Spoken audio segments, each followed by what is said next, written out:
지금 보는 기능은 오큘러스 퀘스트 2를 쓰고 여러분들이 PC 작업을 할 수 있도록 만든 인피니트 오피스라는 기능이에요. 그러니까 웹브라우저를 열고 여러분들은 지금 뭐 작업을 어떻게 하실지는 모르겠지만 인터넷에 연결돼 있고 웹브라우저를 열면 그 웹브라우저를 통해서 어, 여러분들이 원래 일을 해야 되는 여러 가지 파일이라든가 문서라든가 어, 그 작업들이 있을 거잖아요. 그것들을 열어서 뭐 메일을 열고 그런 그것들을 열어서 뭐 편집을 하거나 또는 이렇게 키보드를 바로 띄워서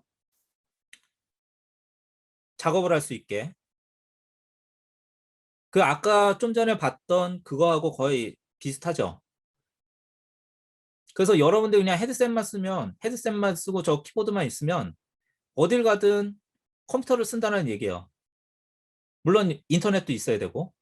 근데 뭐 그런 환경을 만드는 건 여러분한테는 이제 일이 아닌 거죠. 어디에나 우리가 네트워크 있고 또 뭐 어디에나 서비스에 접속할 수 있는 환경만 구축이 돼 있으면 그런 사회에 들어가 있으면 이런 작업을 하는 게 훨씬 쉬워진다는 거죠.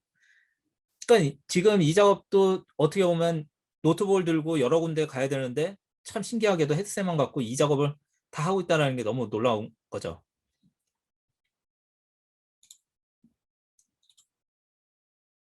그래서 VR 헤드셋은 여러분들이 생각했던 물론 아까 이제 VR 관련된 여러 가지 이제 기어들도 있지만 VR 헤드셋은 기본적으로 여러분들이 생각했던 그냥 우리가 가상 공간을 위해서 쓰는 하드웨어가 아니라 이제는 컴퓨터라고 인식을 해야 되는 거예요.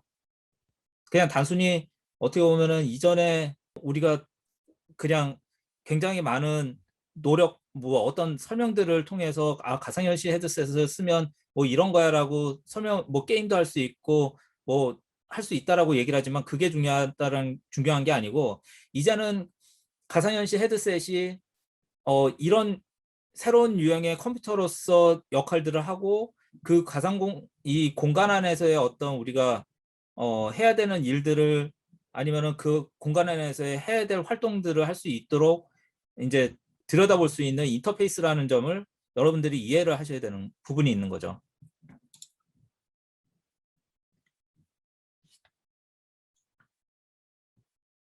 그리고 이 영상은 이제 그런 헤드셋 그리고 가상현실을 통해서 하는 이제 가상현실이 여러분들의 스마트폰을 대신해서 실제 사람을 만나고 이 그 가상 공간 안에 있는 사람들끼리 소통을 하고 할 수 있는 스페이셜이라는 서비스에 대해서 설명을 하는 거예요. 근데 이 스페이셜이라는 서비스는 사실 뭐 굳이 헤드셋을 안 들고 들어와도 되긴 하지만 헤드셋을 들고 들어오면 저렇게 사람들이 만약 옆에 있는 것처럼 모여서 대화를 하는 것처럼 이제 만들어준다라는 거죠. 그래서 이런 일들이 이미 어, 변화가 되고 있고 어, 그런 변화되는 세상을 위해서 저런 가상현실이 굉장히 많은 이제 변화를 만들어내고 있는데 더 가속하는 역할을 하고 있다라고 보시면 될 것 같아요. 그리고 지금 이 영상은 가장 따끈따끈한 영상인데 지금 보고 있는 장면은 BMW가 만든 어, 그 일종의 디지털 트윈 공장이라고 보시면 돼요.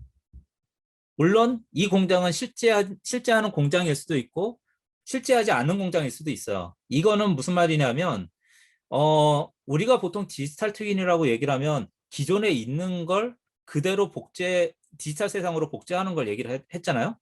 근데 이거는 반대예요.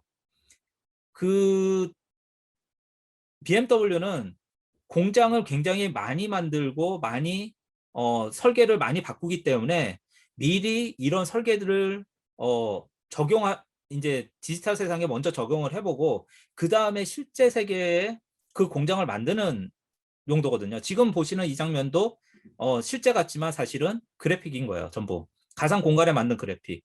그리고 실제로 가상현실 헤드셋을 쓴 사람이 이 가상 공간 안에 들어가서 저 지금 저 캐릭터가 왜 저렇게 움직이냐 하면 저 그 그 차체를 움직일 때 하고 저 선반 같은 것들이 작업자들의 위치에 딱 맞는가 안 맞는가라는 걸 직접 체험을 하고 있는 거예요. 가상현실에서.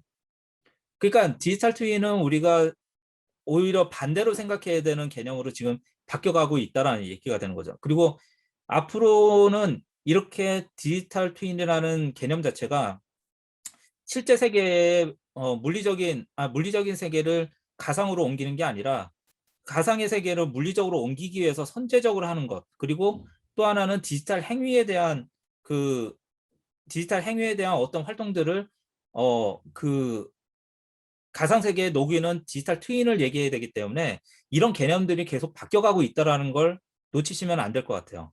그리고 실제로 이렇게 미리 디지털 세계에서 가속을 하고 이제 먼저 이제 이런 어 변화를 주고 그 다음에 실제 세계로 오면서 그런 그 어떤 문제점을 고치는 시간을 줄이기 때문에 이쪽에 이런 기업들의 생산성이 다른 기업들보다 훨씬 높다라는 걸 지금 BMW가 직접 설명을 해서 보여주고 있는 거예요.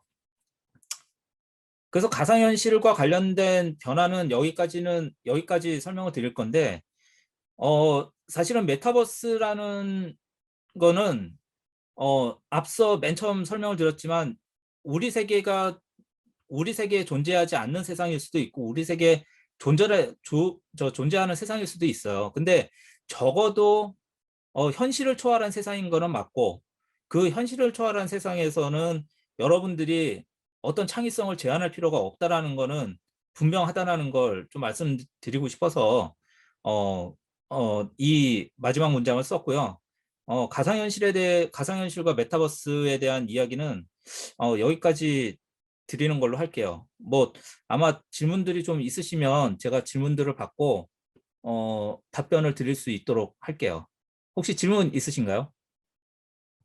저 혹시 지금 VR 기기인가 헤드셋의 가격들이 좀 나가는 편이잖아요. 네. 헤드셋의 비용이 솔직히 지금 대중적으로 즐기기에는 많이 부담되는 편이라고 생각을 하거든요. 뭐 왜 이렇게 가격이 음. 센지에 대해서 좀 궁금합니다. 원래 제가 작년 강의를 할 때 네, 그 한 가지 예제를 든 게 있는데 어, 이 VR 헤드셋의 가격이 비싸다는 얘기를 제가 종종 들어서 지금 제가 말씀드린 대로 VR 헤드셋이 지금 만약에 스마트폰이나 PC와 같은 컴퓨팅 기기라고 생각을 한다면 우리가 상대적인 비교가 되는 스마트폰과 가격 비교를 한번 해봐야 되잖아요. 근데 지금 VR 헤드셋의 가격 지금 아까 아니, 이제 우리가 지금 가장 싸게 보편적으로 구할 수 있는 VR 헤드셋 가격이 지금 한 40만 원 돈 안팎일 거예요. 그 오큘러스 퀘스트 2가. 근데 우리가 그런 제품에는 사실은 비싸다고 얘기를 하는데 스마트폰이 100만 원 넘어가는 건 비싸다고 얘기 안 하거든요. 왜냐하면 스마트폰은 우리가 항상 손에 쥐고 있고 항상 훨씬 스마트폰으로 어, 더 많은 걸 할 수 있다라고 생각을 하기 때문에 그거에 대한 거를 아까워하지는 않아요. 근데 VR에 대해서는 유독 40만 원이 넘어가도 비싸다고 얘기를 하시는 거예요. 예. 근데 사실은 그 40만 원도 어떻게 보면 우리가 꼭 필수제냐 아니냐라는 측면에서 보면은 비쌀 수는 있어요. 어떻게 보면은. 예. 근데 만약에 VR 시대가 좀 더 보편화되고 이제 필수제로 점점 넘어가는 시기에 있어서 볼 때는 사실 40만 원이면은 지금 어느 정도의 노트북이나 이런 거보다 훨씬 싸지 않나요? 저는 좀 이게 비싸다고 얘기를 하는 거는 아마 가격은 이제 더 필수제로 내려가면은 가격은 내려가겠지만 그래도 지금 꽤 많이 내려왔다고는 볼 수 있는 상황이다. 그리고 예전처럼 이제 콘텐츠라든가 이런 부분에서 우려를 많이 하시는 부분이 있어요. 왜냐하면 하드웨어 가격은 비싼데 콘텐츠가 없으면 의미 없지 않느냐. 네, 당연히 맞습니다. 그거는 맞는 말씀이고요. 예. 근데 지금 콘텐츠의 수가 예전에 비해서 훨씬 늘어났고 실제로 VR 관련 콘텐츠에 대한 수요도 굉장히 빨리 증가하고 있어요. 예를 들면 원래 페이스북이 인수한 오큘러스에서 운영하는 오큘러스 스토어의 그 매출이 작년 9월까지만 해도 1천억 달러 정도밖에 안 했거든요. 네. 근데 오큘러스 퀘스트 2 출시한 이후에 4개월 만에 1천억 달러를 또 넘어섰어요. 그러니까 이거는 결국엔 VR 헤드셋이 얼마나 대중화 시점에 와 있는가라는 걸 좀 봐야 되는데, 지금은 그 대중화 시점을 시작을 했다라고 보셔도 될 것 같고요. 이제 우리나라에서 41만 원인데 사실은 그게 달러로 따지면 299달러라서 이게 또 달러로 따지면 상대적으로 싸 보이잖아요. 그 부분의 차이는 좀 감안하시는 게 좋지 않을까라는 생각이에요. 더 질문이 있는데 추가적인 비용이 발생을 하잖아요. 네. 예, 추가적인 헤드셋이 비용이라면은 이제 헤드셋만 필요한 게 아니라 네. 보통 이제 제대로 즐기기 위해서는 이제 여러 가지 트래커들이 더 필요한데 트랙. 다리에 있는 트래커나 허리 트래커 또는 그 주변에 좀 음, 공간을 형성해 줄 수 있는 베이스 스테이션 같은 네. 도구들이 필요한데 그런 추가적인 비용들을 합쳐서 비싸다고 말씀을 드리는 거거든요. 그런데 그거를 처음부터 다 구축할 필요는 없고요. 예. 네. 만약에 B2B로 해야 되는 상황이 있을 때는 그게 필요할 거예요. 소비자 단위에서는 사실은 헤드셋에 있는 센서만으로 대부분의 일들을 할 수 있도록 만들었기 때문에 그 자체로는 트래커는 아까 이제 뭐 HTC나 이런 쪽에서는 별도의 트래커를 써서 뭐 B2B 환경에 필요한 어떤 애플리케이션이나 어떤 저 장비를 더 구축할 수 있도록 이제 환경을 제공하는데, 오큘러스 같은 경우는 오히려 트래커가 없어요. 네. 예, 트래커가 없고, 그다음에 아까 그런 트레드밀이나 이런 거는 그거를 구축할 수 있는 시장은 리치 시장이기 때문에 일반적인 이용자들이 그 시장에서 어떤 하드웨어를 더 구매할 필요는 없거든요. 그러니까 아까 이제 좀 어떻게 보면은 좀 제대로 이제 메타버스를 경험하기 위해서 여러 가지 이제 환경들이 더 필요하다라고 말씀드렸는데, 그거는 앞으로 차차 진행해 나가는 부분이에요. 아직 완성된 게 아니고 그런 부분들이 차차 진행해 나가면서 아마 지금 VR을 쓰건 이제 AR을 연구를 하시는 분들이건 천천히 그 시장을 계속 이제 안정적인 시장이 될 때까지 준비해 나가는 거라고 보시면 될 것 같아요. 감사합니다. 네. 또 다른 질문 있으실까요? 혹시 오클러스나 뭐 기타 VR 헤드셋 가지신 분들이 많으실까요? 저 가지고 있습니다. 어떤 거 갖고 계세요? 저 옛날에 구매한 거라서 이거 네. 윈도우 옛날 레노버 가지고 있습니다. 그거 구하기 어려운데 오히려. 저도 하나 옛날에 샀던 네. 거라. 그 익스플로러 아닌가요? 아니요. 그냥 이런 이게 컨트롤러 예, 맞아요. 네. 저도 이런 있던 거요. 네. 혹시 별다른 질문 없으시면 나중에라도 그 최지원 교수님 통해서 저한테 뭐 질문을 주시면 제가 최대한 답변을 드리는 걸로 하시죠. 네, 알겠습니다. 네. 어떠실까요? 다른 분들은? 네, 알겠습니다. 좋습니다. 네. 그렇게 하시죠. 강의 듣느라고 수고 많이 하셨고요. 예. 혹시 뭐 기회가 되시면은 제가 이달 말에 한번 그 학교로 가긴 할 것 같은데, 그때 시간 되시면은 오셔서 제품하고 뭐 여러 가지 이야기 나눴으면 좋을 것 같네요. 네. 감사합니다. 네.